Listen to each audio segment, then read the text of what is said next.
Hello, hello, welcome to Dusseldorf.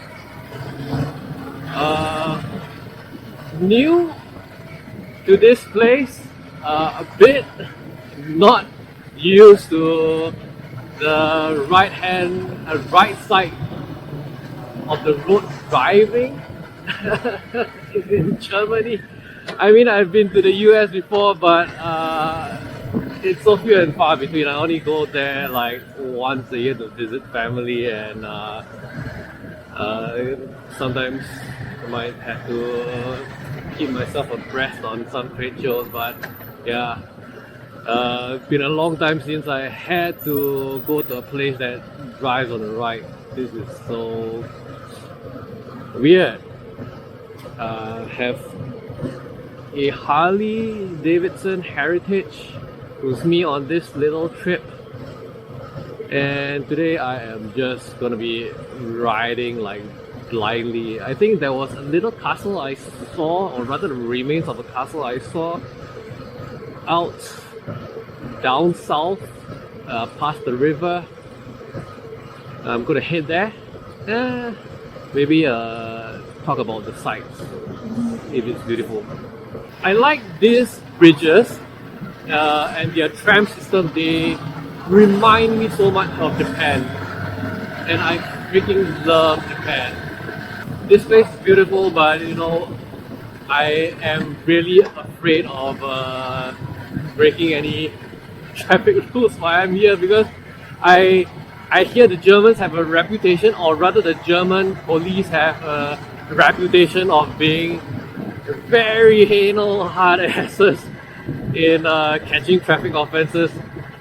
I mean, when I was collecting the bike and I was like chit-chatting up with the mechanic that handed the bike over to me, I was like, "Good sir, you gotta tell me what are the rules for parking and everything, because I don't want to get a ticket."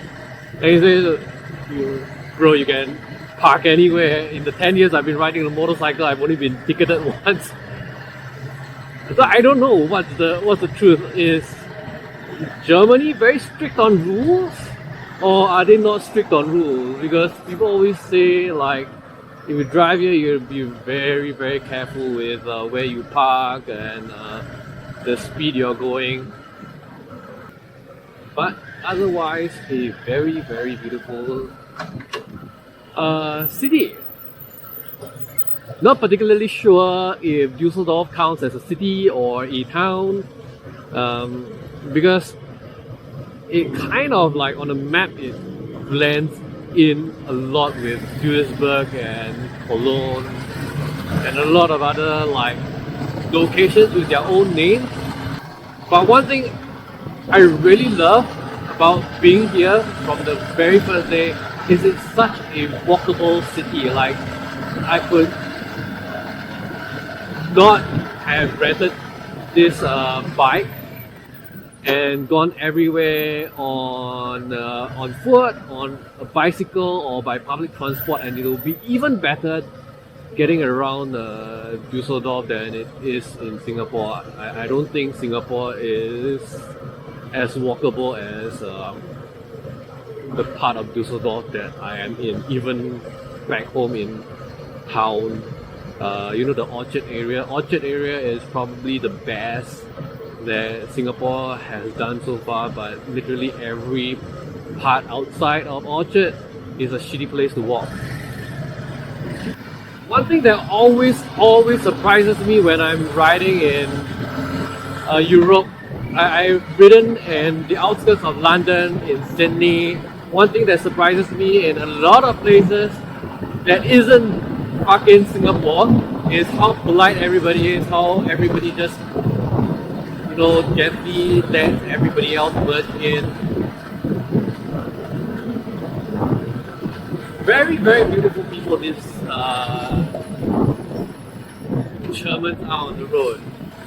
I also kind of noticed the bikers, they don't really lane split. I'm not really sure on the legality of that in Germany. I will probably ask that question with the locals a bit more. But for the meantime, I'll just monkey see, monkey do, since I don't really see local motorcyclists splitting lanes like I do when I was in London. I am gonna do the same thing. I'm just gonna follow the flow of traffic. Look at that. Beautiful, beautiful landscape. The sky, the weather, it's beautiful. I was surprised that the weather was this good. It's chilly, it's cool, it's nice, but the sun is strong enough to give it some warmth so I'm not freezing. I was expecting it to be very cloudy, dark skies, probably a possibility of rain based on the weather forecast. But oh my god, this is beautiful weather, nice to be cruising around on a bike. I'm not even sure if people, oh, they do lane split. But just to be safe, I think I better not do it.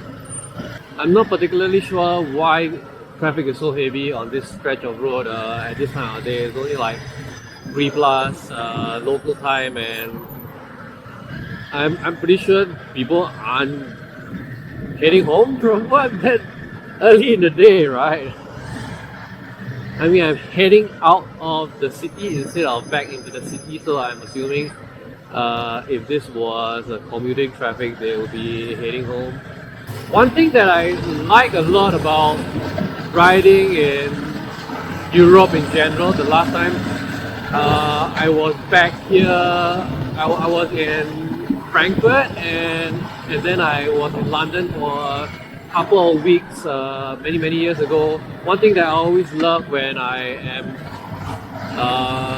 back in northern western Europe is the colors are generally more green and very calming to the eyes.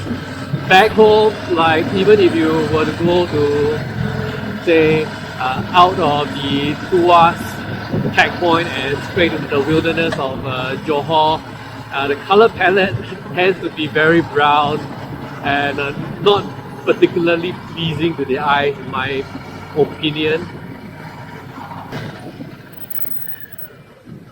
I like, yeah, I think I may be in a more bushy part of Dusseldorf, but yeah, this place is beautiful.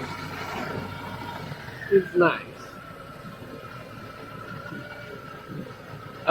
Residents of Dusseldorf, do leave a comment down below if the neighborhood I am passing through is what you call art market.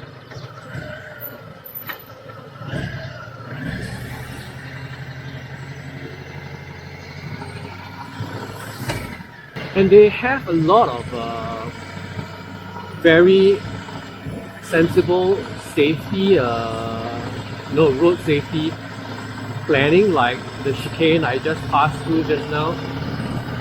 That's very sensible in a way of keeping traffic speed low without ruining how the neighborhood will look like. Oh, I always love passing through green fields like this. It's so beautiful. Okay, just yep. I still have a bit of an issue like figuring out this bike's controls, where as far as the blinkers and hazard lights are concerned, but this was something I wanted to look at. It's beautiful. I'm not sure if I'm allowed to stop by this patch of gravel because this is farmland. This is the road, and I do know in Germany, going off road or going off pavement literally everywhere in the country is illegal. There is no such thing as legal off-roading except in private parks. So yeah, That's my 2 cents. I'm gonna probably go up there and show you guys a bit more. So I am at a place I actually can't remember what it was called. It's supposed to be a Roman watchtower. I found it on Google Maps, like just searching for it. I can't really remember. I lost it, but this is actually a old Roman watchtower. Back in the days, I love history. So apart from riding bikes, I also love history, especially Roman and Egyptian history. So back in the day, Rome would build a whole line of these watchtowers along their border with what would have been the German lands. So parts of Germany closer to the Italian peninsula, they would have all of these built there, and they are not usually connected by walls, contrary to the belief of what borders nowadays look like. In the past, borders were very permeable. You could just literally walk past and you're either on the German side of Roman of land during the Roman times, and then you'll be otherwise in the Roman side. And these watchtowers weren't usually meant to keep invading our armies out. They were primarily meant to serve as beacons. So if the watchman saw, say, an invading tribe, and usually armies would be very difficult to hide, no matter how much you try to, they would use these watchtowers, and then they'll light a fire and it would send a whole beacon of warning signals back to the main forts that would usually be a couple of kilometers away, closer to Roman territory. And this would usually be manned by a group of maybe 2 or 3, and they would rotate out every couple of days. And why I love, the thing I love so much about the way Germans really preserve their heritage is that they mix a lot of functional use beside their preserved buildings. So right behind me, you've got a very nice gravel cycling path or hiking path, and I believe equestrians also use this particular path as well. It's very beautiful, well maintained, well graded for people that would enjoy a bit of gravel cycling, because sometimes road cycling is boring, and the way they've done this makes it so that it doesn't feel hot, even in, you know, at the highest peak of German summers. I mean, German summers aren't that hot. This is supposed to be the hottest that Germany, West Germany should be experiencing, but I'm still wearing a jacket. But you can tell that this path being laid out like this with a lot of gravel rather than asphalt for cycling on disperses heat a lot better than the ones we see back in Singapore. So it's a lot better. And obviously they do integrate a lot of farmland into the vicinity of Dusseldorf itself. I noticed when driving out of the city limits, it's not very far, to be honest. Like, it only took me about 30 minutes to get here from the very city center, almost city center of Dusseldorf. And 30 minutes, it's enough for you to drive to somewhere so serene, so pristine, so beautiful. Back home, if I want to get to Neo-Tiew, it's probably about 45-minute ride all the way there, and it's not as pristine or quiet as this place is because of all the heavy construction vehicles prancing around the area. Okay, so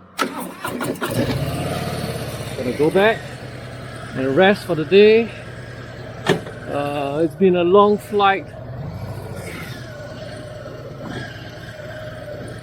Never mind, let this guy pass first. I'm not sure how fast Germans drive, but this road, they drive real fast.